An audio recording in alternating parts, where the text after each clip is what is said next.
26 Ekim 1596. Yer, Macaristan, Haçova Ovası. O gün, tarih, o zamana dek gördüğü en büyük meydan muharebelerinden birine tanıklık ediyordu. Bir tarafta, binlerce mücahidiyle İslam halifesi, Osmanlı Sultanı 3. Mehmet.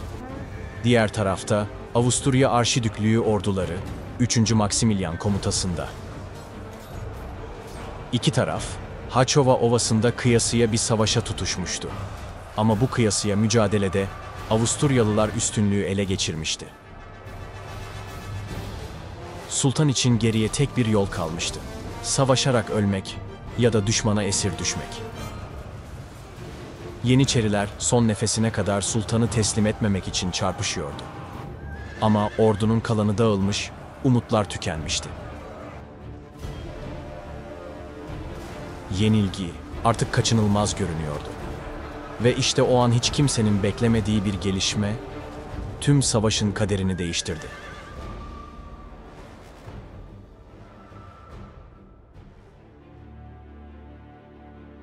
Orta Avrupa, 16. yüzyıl. 1526'daki Mohaç Meydan Muharebesi, Macaristan Krallığı'nı tarih sahnesinden silmişti. Kuzey Macaristan, Avusturya Arşidüklüğü'nün eline geçmiş, Orta ve Güney Macaristan ise Osmanlı İmparatorluğu'na bağlanmıştı. Bu paylaşım, iki imparatorluğu doğrudan karşı karşıya getirerek, yıllar sürecek sınır savaşlarının fitilini ateşledi. 1566'da Osmanlı'nın kudretli hükümdarı Kanuni Sultan Süleyman'ın ölümüyle bir devrin sonu geldi. 1568'de imzalanan Edirne Antlaşması kırılgan bir barış sağladı. Ama Macaristan meselesi hala kapanmamıştı. Osmanlı, Anadolu'daki Celali isyanları, doğuda Safevi tehdidi ve saray entrikalarıyla meşguldü. Avusturya ise hazırlıklarını sürdürdü, kalelerini güçlendirdi, ordusunu modernleştirdi, yeni taktikler geliştirdi. Hedefleri belliydi, Macaristan'ı Osmanlı'dan tamamen almak.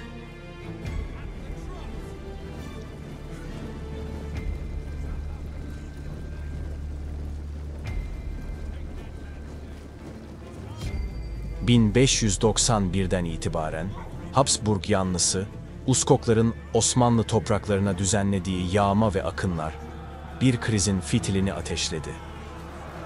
Buna karşılık 1592'de Bosna Beylerbeyi Telli Hasan Paşa, Senj üzerine yürüyerek bazı kaleleri Osmanlı topraklarına kattı.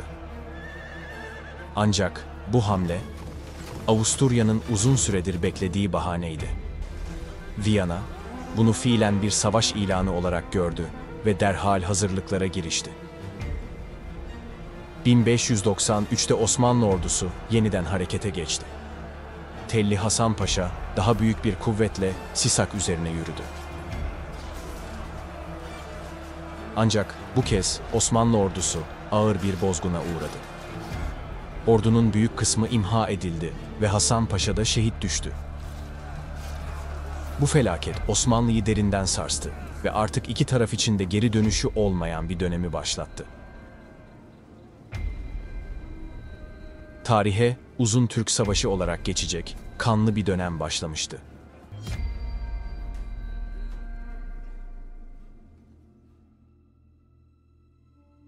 Bu kanlı dönemin ortasında Osmanlı tahtında da bir değişim yaşandı. 1595'te Osmanlı padişahı 3. Murat öldü. Yerine oğlu 3. Mehmet geçti. Tahta çıktığında Osmanlı artık savaşlarda yenilgiler alıyordu.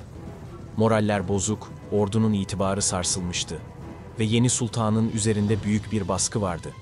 3. Mehmet için tek yol vardı. Bizzat sefere çıkarak Osmanlı'nın gücünü bir kez daha göstermek. Ve nihayet karar verildi, tuğlar çekildi.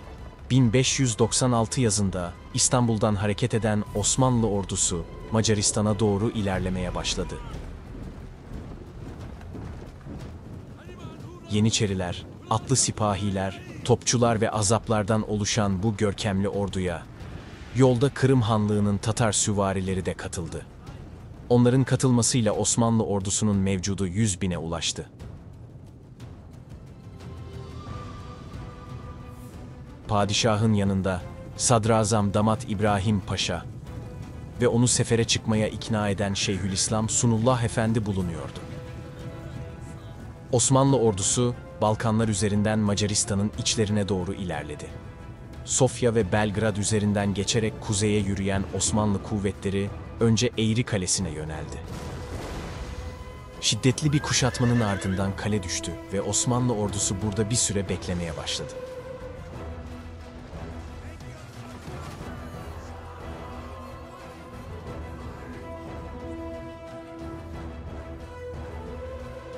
Bu sırada Avrupa'da bambaşka bir karar alınmıştı.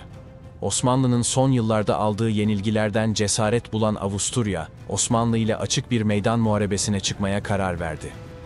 Bu, 1526'daki Mohaç Zaferi'nden bu yana Avrupa ordularının bir Osmanlı sultanının karşısına çıkmaya cesaret ettiği ilk meydan savaşı olacaktı. Avusturya Arşidüklüğü'nün başını çektiği yaklaşık 80.000 kişilik bu ittifak, Bohemya Prensliği, Erdel Prensliği, Macaristan Krallığı'na bağlı Hristiyan soylular, Lehistan-Litvanya Birliği, Kazak Hetmanlığı, İspanya Krallığı ve Papalık Devleti'nin gönderdiği askerlerden oluşuyordu. Ordunun başında Habsburg Hanedanı'ndan 3. Maximilian vardı. Yanında Erdel Prensi Sigismund Báthory ve diğer müttefik liderler de yer alıyordu.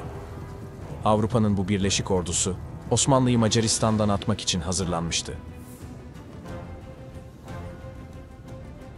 Ve 1596 sonbaharında Haçova Ovası'nda iki dev ordu, tarihe geçecek o büyük hesaplaşma için karşı karşıya geldi. Osmanlı ordusunun merkezinde Sultan 3. Mehmet'in liderliğinde Yeniçeriler konuşlanmıştı. Sağ kanatta Vezir Mehmet Paşa komutasındaki Rumeli kuvvetleri, sol kanatta ise Vezir Sokulluzade Hasan Paşa'nın idaresindeki Anadolu askerleri yerlerini almıştı. Akıncılar, Cafer Paşa'nın komutasında ileri sürülmüş. Geride ise Fetih Giray'ın komutasındaki Kırım süvarileri, ordunun vurucu gücü olarak bekliyordu. Karşı cephede Haçlı ordusu geniş bir hat üzerinde dizilmişti. Merkezde Avusturya Arşidükü Maximilian komutasındaki ana kuvvetler, kanatlarda Alman, Macar ve Leh birlikleri yerlerini almıştı. Ön hat boyunca 300'den fazla top konuşlandırılmıştı. Bunlar Osmanlı toplarına kıyasla hem daha uzun menzilli hem de daha hızlı doldurulabilir şekilde Osmanlı cephesini hedef alacak biçimde dizilmişti. Topların hemen arkasında tüfekli hafif piyadeler, onların ardında ağır zırhlı piyadeler ve süvariler yedekte tutuluyordu. Habsburg planı, top atışlarıyla Osmanlı cephesini sarsmayı ve ardından tüfekli piyadelerle yarıp geçmeyi hedefliyordu. Savaş Osmanlı ve Avusturya hatları birbirine yaklaşırken Avusturya toplarının atışıyla başladı. Bu topçu saldırısı Osmanlıları şaşırtmıştı. Zira Avusturya top menzilinin bu denli olduğunu kimse tahmin etmiyordu. O yüzden gafil avlandılar. Gülleler Yeniçerilerin saflarında ağır kayıplar verdiriyor. Merkezin düzenini bozuyordu.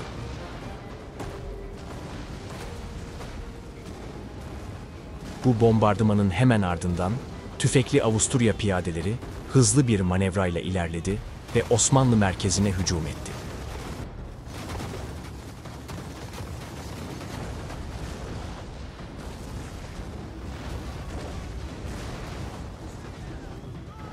Sultan Mehmet, Yeniçerilere yerlerinde kalıp savunmada durmalarını emretti. Hücum görevi ise kanatlara verildi.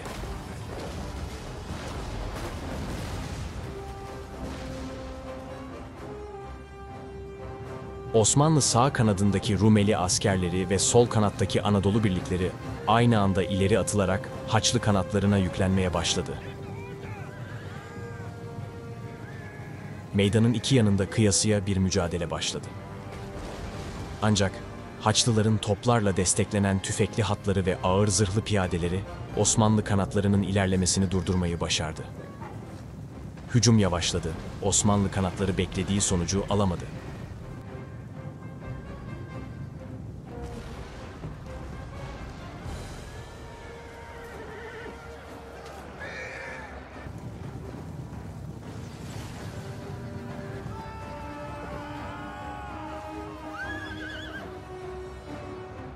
Bu sırada merkezdeki Yeniçeriler, sultanın emriyle ileri çıkarak karşı taarruza geçti.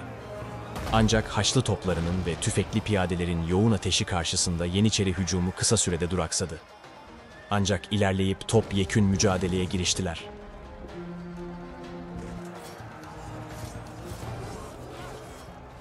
Haç ve Hilal'in bu çetin savaşında nice yiğitler toprağa düştü, nice canlar feda edildi.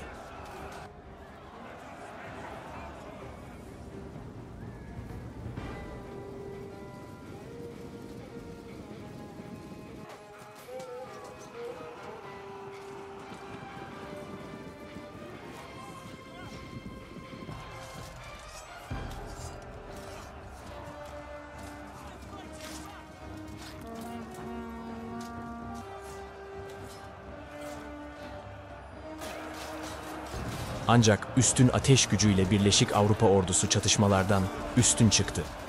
Osmanlı merkez hattı ağır kayıplar vererek geri çekilmek zorunda kaldı.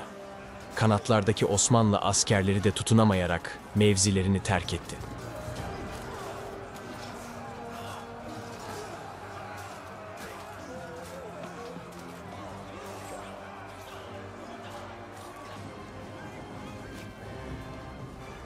Binlerce Osmanlı askeri düzeni bozarak ordugaha doğru çekiliyordu. Haçlı ordusu hızla ilerleyerek Osmanlı toplarını ele geçirdi. Çadır hattına kadar sokuldu.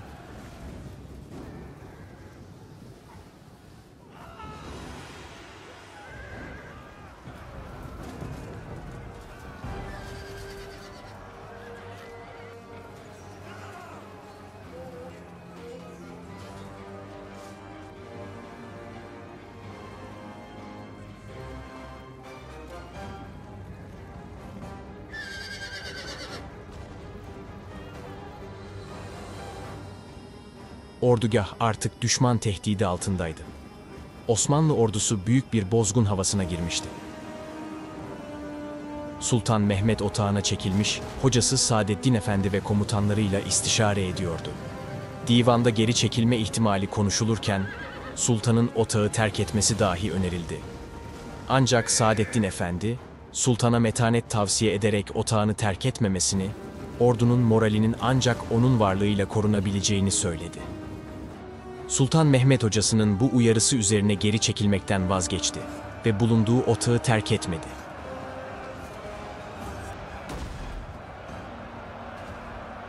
Ordugahın içi karmakarışık haldeydi. Yeniçeriler son bir gayretle padişah otağının etrafında bir savunma hattı kurmaya çalışıyor ama çözülme durdurulamıyordu. Haçlı ordusu Osmanlı cephesini tamamen dağıtmak için ilerlemeye devam ediyordu. Ordugahta artık son umutlar tükenirken, bir avuç Yeniçeri ve hademe grupları çadırların arasında direniş göstermeye başladı. Ellerine geçen balta, kürek ve kazmalarla düşmana saldıran bu küçük gruplar, çadırların arasından yükselen "düşman kaçıyor" sesleriyle Osmanlı askerleri arasında yeniden bir kıpırdanış başlattı.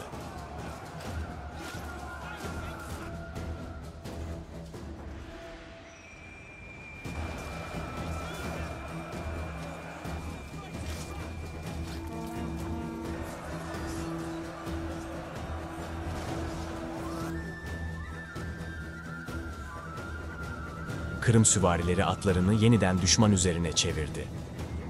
Ardından Anadolu ve Rumeli askerleri de toparlanarak cepheye dönmeye başladı. Osmanlı ordusu, çözülmenin eşiğinde verdiği bu direnişle yavaş yavaş toparlanıyor. Meydanda yeniden denge sağlanıyordu.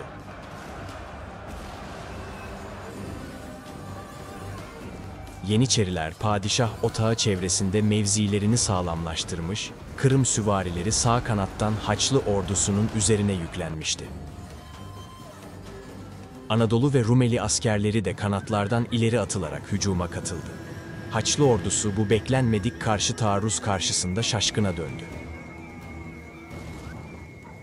Osmanlı kanatları yeniden düzenlenmiş, Yeniçeriler ve hademeler merkezdeki savunmayı sağlam tutarken, Kırım süvarileri ve akıncılar düşmanın arkasına sarkmaya başlamıştı. Çatışmalar bataklıkların yakınında yoğunlaştı. Bozulan Haçlı düzeni artık toparlanamaz hale gelmişti. Panik halinde çekilen düşman askerlerinden binlercesi bataklıklara saplanarak boğuldu. Osmanlı topları ve çadırları geri alındı, ordugah tamamen temizlendi. Haçlı ordusunun merkez hattı da dağılınca, meydanda kontrol Osmanlıların eline geçti. Osmanlı ordusu düzenli bir şekilde ilerleyerek kalan Haçlı unsurlarını süpürdü.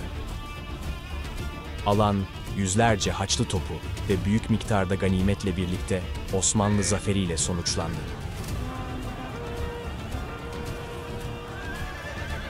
Haçova Meydan Muharebesi, Osmanlı ordusunun çözülmenin eşiğinden döndüğü ve ani bir karşı taarruzla Haçlı ittifakını darmadağın ettiği bir zafer olarak tarihe geçti.